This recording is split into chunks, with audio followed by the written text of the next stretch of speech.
Bonjour, c'est Superfan. Comment vas-tu ? Nous sommes le mercredi 5 juin 2019.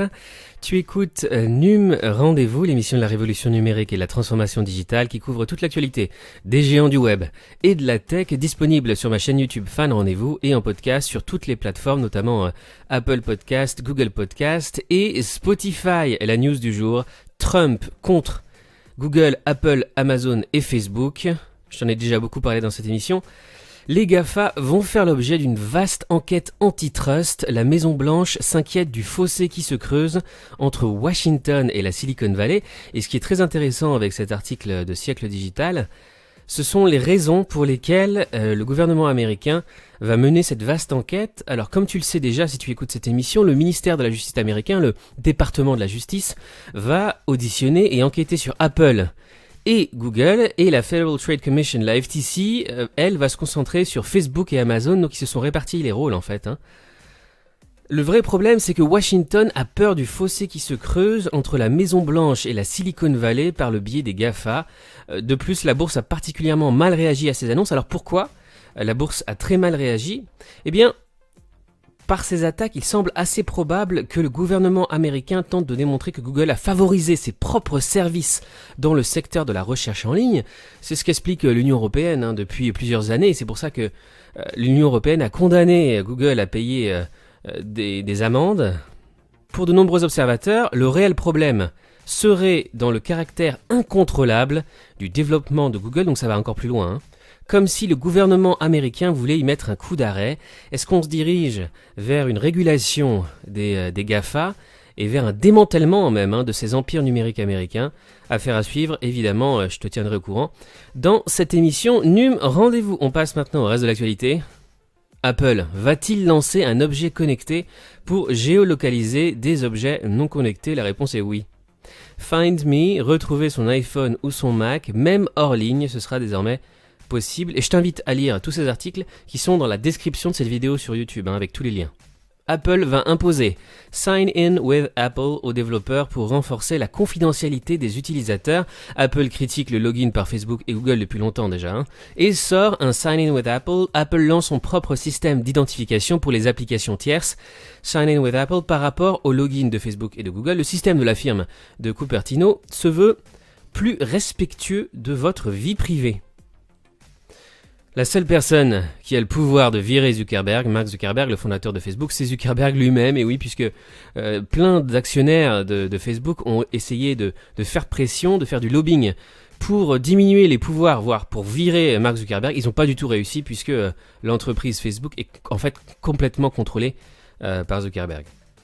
Avatar, la nouvelle fonctionnalité de Facebook débarque enfin 3 ans après le lancement de Bitmoji.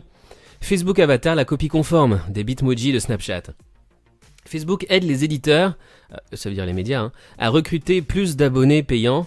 Facebook a décidé d'en faire plus pour aider les éditeurs à poursuivre de gros et petits abonnements à la fois sur et hors de sa plateforme. Comment Amazon pourrait devenir un opérateur mobile? Il semblerait qu'Amazon songe à se tourner vers la téléphonie, ça fait des mois et des mois qu'il y a cette rumeur, si bien qu'il pourrait racheter un opérateur mobile pour se développer sur ce nouveau marché.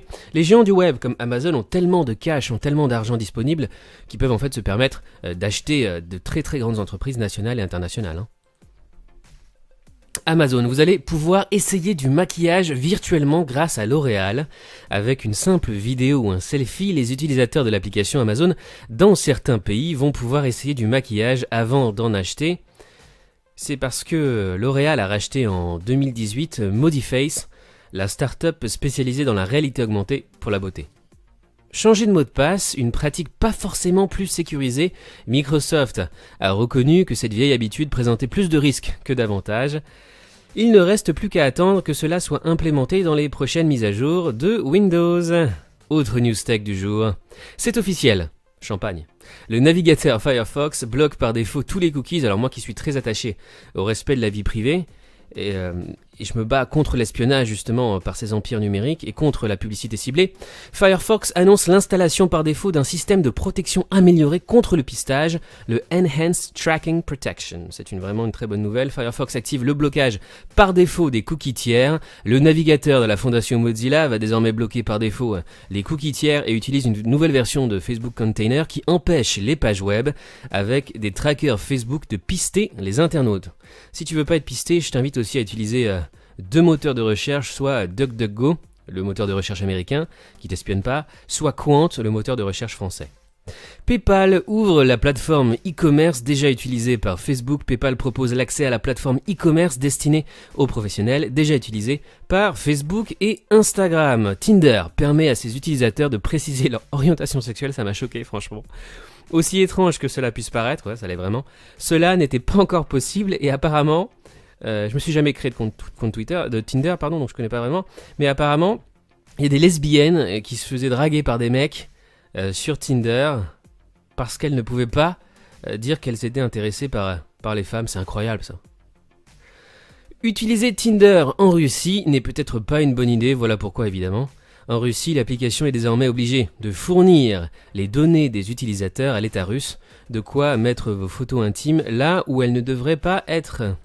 Twitter vient de racheter Fabula AI pour intelligence artificielle, pour lutter contre les fake news. L'intelligence artificielle de la startup affiche un taux de réussite de 93%, c'est énorme. L'intelligence artificielle future de la musique, je te parle souvent de l'impact de l'IA sur l'industrie du cinéma, eh bien cet article montre très bien les impacts concrets que peut avoir l'intelligence artificielle sur l'industrie musicale. Le podcast, un marché publicitaire à 1 milliard de dollars aux États-Unis. En 2021, il y a un vrai boom de l'audio ces derniers temps, je t'en parle souvent dans cette émission. Impression 3D, Ikea veut améliorer l'expérience des gamers. De plus en plus, le géant suédois mise sur la personnalisation de ses produits. Chine maintenant, Xiaomi explique le fonctionnement de sa caméra frontale invisible. Je t'en ai déjà parlé dans cette émission. Xiaomi développe une caméra frontale invisible cachée sous l'écran pour dire adieu à l'encoche. 5G en Asie, Huawei fait la course en tête. News France maintenant. Les Français et les influenceurs, je t'aime moi non plus, une enquête vraiment très très intéressante de Rakuten Marketing. Si tu es un professionnel de la communication, du marketing ou du digital, je t'invite vraiment à lire cette étude. C'est un must-read. Alors je te donne quelques chiffres. 66% des Français interagissent au moins une fois par jour avec des influenceurs, contre 61% dans le monde. 44% le font plusieurs fois par jour, et le chiffre qui est incroyable, les jeunes, qui sont notamment sur YouTube, entre 18 et 29 ans, ils sont 74% à interagir quotidiennement avec des influenceurs. Ça veut dire en fait commenter leurs posts par exemple sur YouTube, leurs vidéos sur YouTube ou leurs posts sur Instagram. 70% des hommes interrogés ont en effet affirmé interagir avec un influenceur au moins une fois par jour, contre 64% des femmes. Le monde du divertissement arrive en tête pour 47% des personnes, les influenceurs beauté 43% et les influenceurs mode 39%. Mais au niveau de la France, ça change. En France, ce sont les influenceurs beauté qui arrivent en premier avec 46%, qui sont essentiellement sur Insta et puis aussi sur YouTube, les gamers 45%, les célébrités 44% et les influenceurs mode 41%. On voit que les hommes sont plutôt gaming et les femmes plutôt mode, beauté et divertissement et célébrité.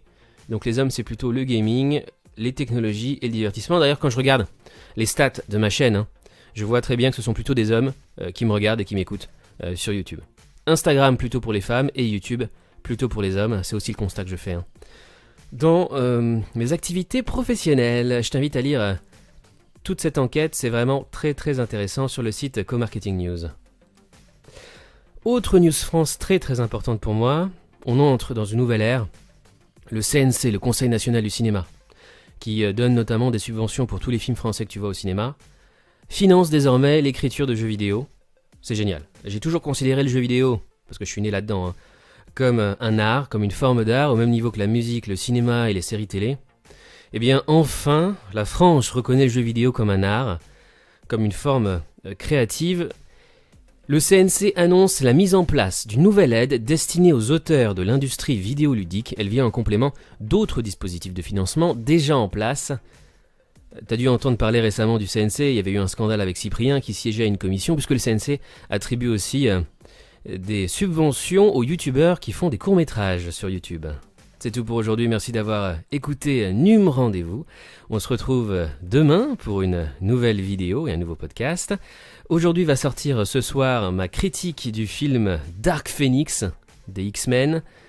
Donc n'hésite pas à revenir sur ma chaîne dans la soirée ou demain matin pour regarder cette critique. Merci beaucoup, je te souhaite une très très belle journée. À demain, salut.